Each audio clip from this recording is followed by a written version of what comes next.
May is the month for allowing the sun to warm your body. Accept the growth taking place, the changes in you. Do more being.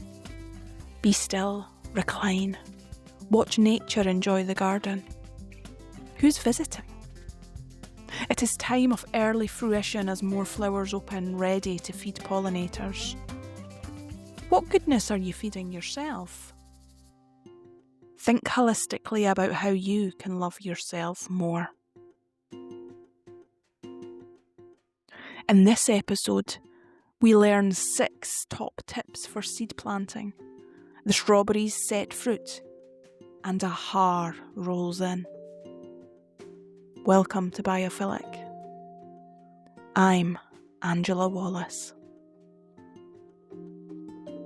Direct from the back garden, this is episode 24. May. At this point, pause to call your energy back. Sit safely in the sun and allow its warm goodness to fill you up like honey. If the rain comes, remain outside with it. Think about all the positive growth you have witnessed in yourself. What's been most rewarding for you? And if it feels right, you can assert, I allow myself to be. I am worthy of all the good coming my way. How does your garden grow? Weeding and feeding is a great place to start. By late afternoon, after a day in the city, I found myself at the far end of the garden, next to the soft fruits. I weeded the gooseberries, giving them a full can of water, 3 glugs of tomato feed and a mulch of peat-free compost. I repeated this with the strawberries and potatoes before being called in to organise dinner. Har, the coastal fog.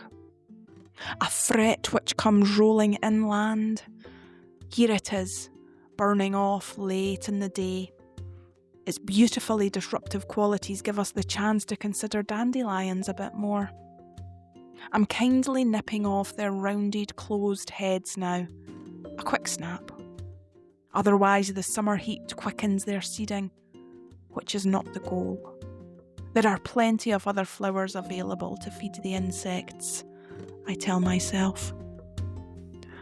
I love to work in the shade, mostly daydreaming away. Today I removed ground elder from half the back border, pulling at the leaves, covering with cardboard. I felt better for it. These weedings can be used like comfrey or nettles to make a pungent plant food.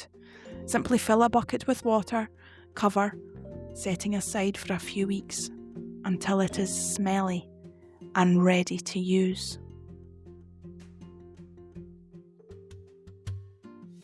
The flowers on the raspberries are large, ready to burst wide open. Thousands of them, like summer's snowflakes.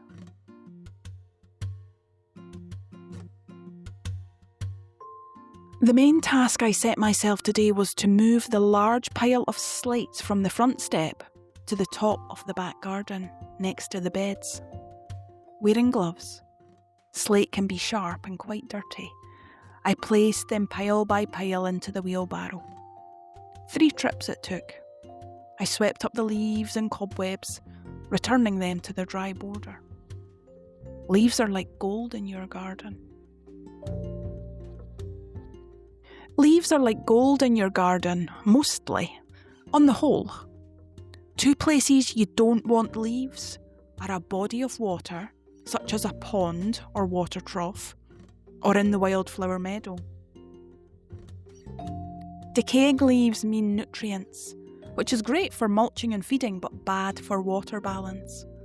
Wildflowers grow on poor soil from very little and will not thank you for a leafy food boost. We all have different growing conditions. Being a pollinator gardener helps us appreciate this.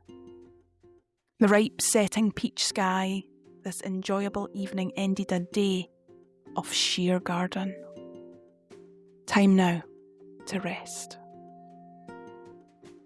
More free food.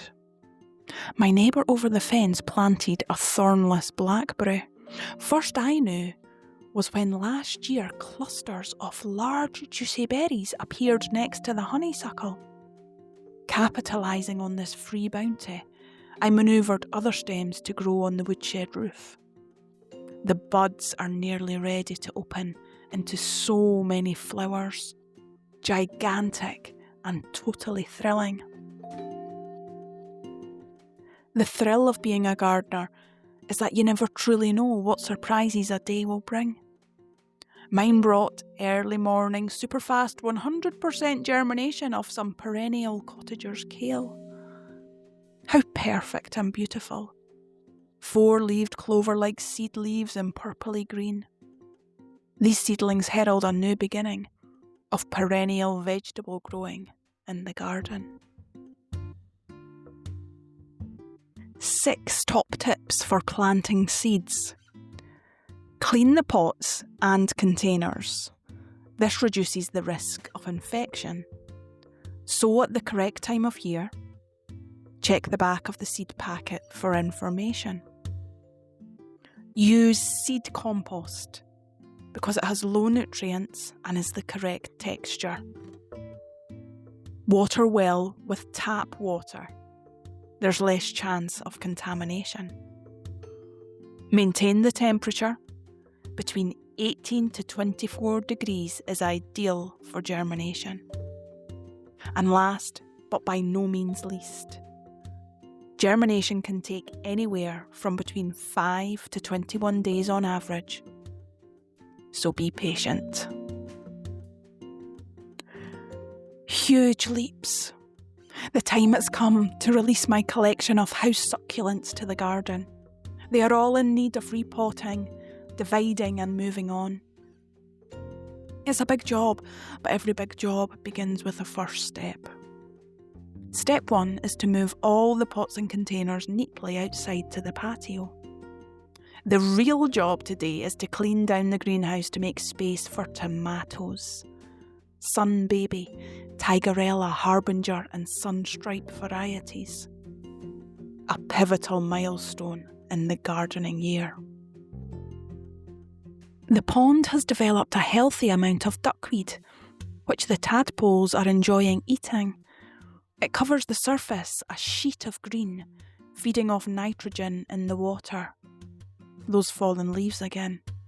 I carefully skimmed a little, 5 nets worth from the centre, returning snails and placing the greenery at the side to allow critters to return to the water. Strawberries are setting fruit, green and pointed, full of promise.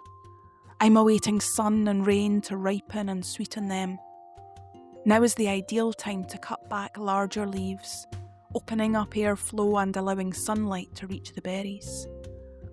Use these leaves for mulching directly into borders or bring them into the house as a gorgeous, seasonal cut foliage display. In this last week of May, there is so much to be grateful for in the garden. Let me tell you a little bit about what is bringing me joy right now. A long-desired Primula viale flowering beside the pond. Orange rose ring of fire, ready to bloom all summer long. Pink snapdragon in the meadow, grown from seed foraged while out walking. Not having killed the water lily. Yay! The fat green gooseberries, which will be ready soon. 5 stunning things I created, which make us smile today. Thank you, rain. It's the volunteers, those self-seeding beauties which often bring the most joy. One favourite of mine is a thyme growing between a crack on the back step. It makes me so happy. It has asked for nothing but to be left alone.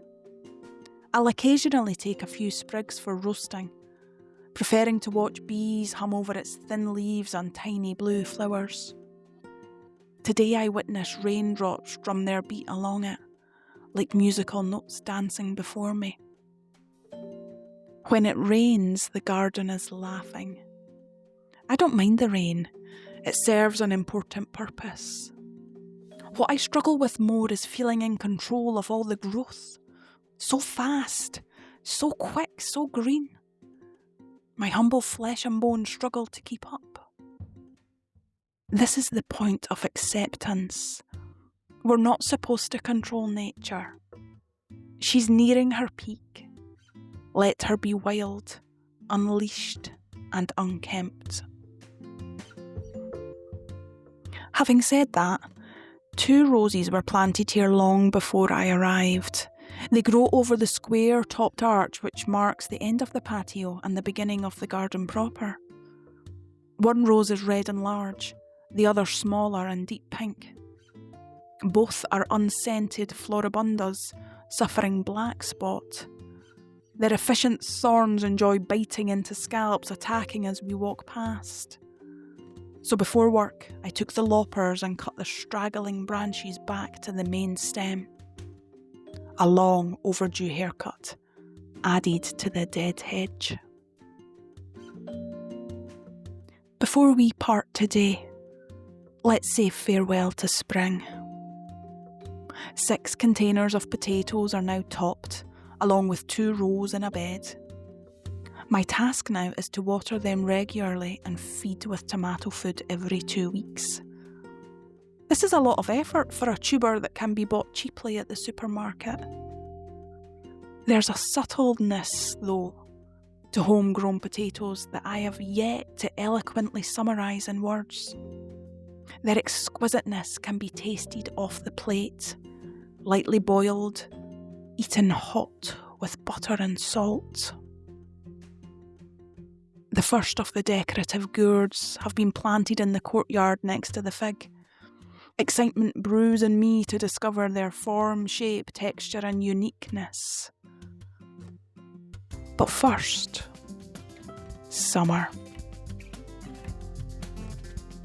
In the next episode, we welcome June, put our faith in kale, and get sticky in the kitchen. That's all to come. Next time. This episode was lovingly created by me, Angela Wallace. You've been amazing, and we've been Biophilic. Thanks for listening.